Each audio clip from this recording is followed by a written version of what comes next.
నుంచి పెద్ద ఎత్తున మన వాళ్ళందరూ కూడా ఉత్సాహంగా ఉన్నారు తరలి రావడానికి. ఆ విషయం మాట్లాడదాము అని వారు ఈరోజు ఒక సమావేశానికి మమ్మల్ని ఇక్కడికి ఆహ్వానించడం జరిగింది. మరి సంతోషం ఏమంటే ఈరోజు చాలా కాలంగా కరీంనగర్ జిల్లా పార్టీ కార్యాలయం కూడా మేము వాడకంలోకి తీసుకురాలేదు. ఇవాళ కమలాకర్ గారు, అదేవిధంగా జిల్లా పార్టీ అధ్యక్షులు జీవి గారు, పట్టణ పార్టీ అధ్యక్షుడు సోదరుడు హరిశంకర్ గారు అందరూ కలిసి ఈరోజు దాన్ని ఫంక్షనల్ కూడా చేసినందుకు వారికి హృదయపూర్వకంగా అభినందనలు. భవిష్యత్తులో ఇక్కడి నుంచే అన్ని కార్యకలాపాలు కూడా పార్టీవి నిర్వహించాలని చెప్పి కూడా జిల్లా పార్టీ ప్రెసిడెంట్ గారికి నా విజ్ఞప్తి. ఈ సంవత్సరం టీఆర్ఎస్ పార్టీకి చాలా కీలకమైన సంవత్సరం కాబోతా ఉన్నది. మాకు 24 ఏళ్ళ నుండి 25వ ఏట మనం అడుగు పెట్టడం అంటే ఇది సామాన్యమైన విషయం కాదు, మాకు సంబంధించి చిన్న విషయం కాదు.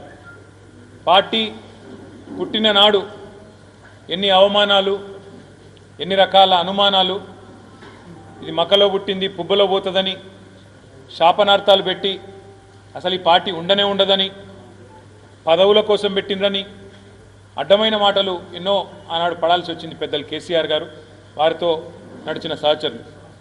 కానీ ఒకటి మాత్రం వాస్తవం, 2 తెలుగు రాష్ట్రాల్లో స్వాతంత్రం వచ్చినాటి నుంచి నేటి వరకు ఎన్నో పార్టీలు పుట్టినాయి, అంతే స్థాయిలో మాయమైనాయి. కానీ విజయవంతంగా 25 సంవత్సరాల పాటు నిలదొక్కున్న పార్టీలు కేవలం 2. ఒకటి తెలుగువాడి ఆత్మగౌరవ బావుట ఎగరవేస్తూ ఎన్టీ రామారావు గారు స్థాపించిన పార్టీ తెలుగుదేశం పార్టీ. ఇవాళ ఆ పార్టీ ఆంధ్రాకి పరిమితమైంది, కొత్తగా ఏర్పడ్డ ఆంధ్రప్రదేశ్కి పరిమితమైంది. కానీ రెండవ పార్టీ స్వాతంత్రానంతరం మన తెలుగు రాష్ట్రాల్లో పుట్టి తెలంగాణ అస్తిత్వాన్ని, తెలంగాణ భాషను, తెలంగాణ యాసను, సంస్కృతిని, తెలంగాణ ప్రజల చిరకాల వాంఛను నెరవేర్చి స్వరాష్ట్రాన్ని సాధించి ఆకాశమంత స్థాయికి మన ఆత్మగౌరవాన్ని ఎత్తి చాటిన జెండా, గులాబీ జెండా, దాన్ని చాటిన నాయకుడు కేసీఆర్ గారు. వాళ్ళు అందుకే తెలంగాణ రాష్ట్ర సమితిగా ఆనాడు ఆవిర్భవించిన పార్టీ ఈరోజు భారత రాష్ట్ర సమితిగా పేరు మారవచ్చు, కానీ జెండా మారలేదు, ఎజెండా మారలేదు, నాయకుడు మారలేదు, గుర్తు కూడా మారలేదు. ప్రజలు ఈరోజు కూడా, ఈ నిమిషానికి కూడా ఏదైనా పల్లెటూరికి పోయి ఈ గులాబీ జెండా చూపెట్టి ఏ పార్టీ అంటే తెలంగాణ పార్టీ అంటారు తప్ప ఇంకో పేరు రాదు, బీఆర్ఎస్ అనో టీఆర్ఎస్ అనో రాదు. అంతగా తెలంగాణ పార్టీగా, తెలంగాణ ఇంటి పార్టీగా, మన పార్టీగా ఇవాళ ప్రజల గుండెల్లో చిరస్మరణీయమైన చెరగని ఒక ముద్ర వేసుకున్నది టీఆర్ఎస్.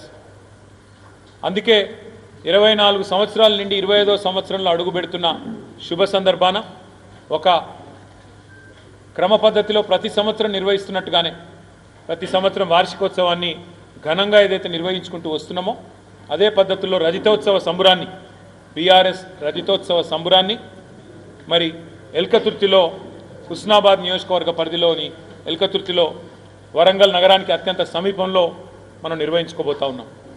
దానికి ముఖ్యంగా ఉమ్మడి కరీంనగర్ జిల్లా నుంచి మాకు విపరీతమైన ఒత్తిడి ఉంది. ఇప్పుడు ఇక్కడికి వచ్చేటప్పుడు కూడా మేమందరం మాట్లాడుకుంటూ వస్తూ ఉన్నాం, ఎమ్మెల్యేలు అదేవిధంగా ఇన్ఛార్జీలు. విపరీతమైన ఒత్తిడి ఉంది మా కార్యకర్తల నుంచి. ఎందుకంటే మా సభ్యత్వమే దాదాపు 60 లక్షల సభ్యత్వం కలిగిన పార్టీ. కాబట్టి మేము వస్తామని చెప్పి ప్రతి ఊరి నుంచి కూడా విపరీతమైన ఒత్తిడి ఉంది. తప్పకుండా నాకున్న విశ్వాసం, స్పందన చూస్తుంటే, మా ఈ కార్యక్రమానికి స్వచ్ఛందంగా వస్తున్న ఒక మద్దతు చూస్తుంటే లక్షలాది మందితో అపురూపంగా మరి సభ నిర్వహిస్తాము అనే మాట కూడా నేను విజ్ఞప్తి చేస్తూ ఉన్నా. ఇప్పటికే పోలీస్ పర్మిషన్ కూడా మార్చ్ 28 నాడు అప్లై చేసినాం. మరి ఈరోజు 12వ తారీఖు, ఇప్పటివరకు పోలీసులు పర్మిషన్ ఇవ్వట్లేదు, ఇస్తామని చెప్తలేరు, ఇయ్యమని చెప్తలేరు. అందుకే కోర్టుకు కూడా పోయినాం, హైకోర్టుకు కూడా పోయినాం. పోతే హైకోర్టు కూడా 21వ తారీఖు వరకు గడువు పెట్టింది, 17 లోపల సమాధానం చెప్పాలని చెప్పి ప్రభుత్వానికి మరి కోర్టు కూడా డైరెక్షన్ ఇచ్చింది. రాష్ట్ర ప్రభుత్వానికి కూడా విజ్ఞప్తి చేస్తూ ఉన్నాం, మాకు ప్రతి సంవత్సరం వార్షికోత్సవ సభ నిర్వహించుకోవడం అనేది ఒక ఆనవాయితీగా ఉన్నది. ఇదేదో మీ ప్రభుత్వం మీద ప్రకటించే యుద్ధబేరి కాదు, ఇదేదో మేము అక్కడ చేస్తున్నది వేరే రకమైన ఆలోచన కూడా కాదు. 25 సంవత్సరాలు ఒక పార్టీ ప్రస్థానాన్ని కొనసాగించడం అంటే ఈ రోజుల్లో ఒక అపురూపమైన సందర్భం కాబట్టే లక్షలాది మందితో శాంతియుతంగా ప్రజాస్వామ్య పద్ధతుల్లో ఎట్లా అయితే ఆనాడు ఉద్యమాన్ని నడిపినామో అదే పద్ధతుల్లో ఈ సభను కూడా నిర్వహించుకోబోతా ఉన్నాం. 1250 ఎకరాల ప్రాంగణం మొత్తంగా, అంటే ట్రాఫిక్ కూడా అంతరాయం లేకుండా, పార్కింగ్ కూడా ఇబ్బంది లేకుండా, వచ్చేటోళ్లకు దూరం నుంచి నడిచే అవస్థ లేకుండా ఆ సభ పక్కకే, బహిరంగ సభ ప్రాంగణం పక్కకే మొత్తం పార్కింగ్ కూడా 3 భాగాలుగా దాదాపు 1000 ఎకరాల్లో పార్కింగ్ కూడా ఏర్పాటు చేస్తూ ఉన్నాం. ఆర్టీసీకి ఇప్పటికే మరి దాదాపు 10 కోట్ల రూపాయలు చెల్లించినాం. ఒక 3000 బస్సులు కావాలని అడిగినాం, వారు కూడా సూత్రప్రాయంగా ఇస్తామని చెప్పినారు. అట్లాగే ప్రైవేటు బస్సులు, ఇక ఇతర వాహనాలు స్వచ్ఛందంగా వచ్చేవాళ్ళు లక్షలాదిగా తరలి వస్తారని చెప్పి మేము అంచనా వేస్తున్నాం. ఈ ప్రోగ్రాం ఎంత పెద్దది అంటే మరి ఆ లక్షలాదిగా వచ్చేటోళ్ళకు ఎండాకాలంలో ఇబ్బంది కాకూడదన్న ఉద్దేశంతో 10 లక్షల వాటర్ బాటిళ్ళు, 10 లక్షల మజ్జిగ ప్యాకెట్లు, అదేవిధంగా అక్కడనే మరి కొన్ని వైద్య శిబిరాలు కూడా అదే ప్రాంగణంలో ఏర్పాటు చేస్తూ ఉన్నాం. పెద్ద ఎత్తున ఎవరికి ఇబ్బంది కాకుండా టాయిలెట్లు కూడా అక్కడనే ఏర్పాటు చేస్తూ ఉన్నాం. అదే మాదిరిగా డాక్టర్ల బృందాలు, అదేవిధంగా మా 2000 మంది వాలంటీర్లు పార్కింగ్ ఇంతజాం చూడడానికి, వచ్చిపోయే ట్రాఫిక్ నియంత్రణ చేయడానికి, అదేవిధంగా ప్రజలకు ఏ రకమైన అసౌకర్యం కలిగినా, ఎవరికి వచ్చే వాళ్ళకి ఏ రకమైన ఇబ్బంది కలిగినా తక్షణమే వారికి సేవలు అందించడానికి 2000 మంది స్వచ్ఛందంగా మా పార్టీ కార్యకర్తలు, మా యువకులు 2000 మందిని నియమించినాం. వారు కూడా ఇప్పటికే పనులు నిమగ్నమైనారు. పనులు ఎలకతుర్తిలో అక్కడ పట్టదారులు ఎవరైతే ఉన్నారో ప్రైవేటు భూముల యజమానులు, వాళ్ళు కూడా తమ సమ్మతిని ఇప్పటికే మాకు రాతపూర్వకంగా ఇచ్చినారు. ఆ అనుమతులు కూడా మేము పోలీసు వాళ్ళకు కూడా ఇవ్వడం జరిగింది, ప్రభుత్వానికి కూడా ఇవ్వడం జరిగింది. మేము ఈ కార్యక్రమం తర్వాత, బహిరంగ సభ తర్వాత మరి బీఆర్ఎస్ రజతోత్సవ సంబరాలను సంవత్సరం పాటు నిర్వహించబోతా ఉన్నాం.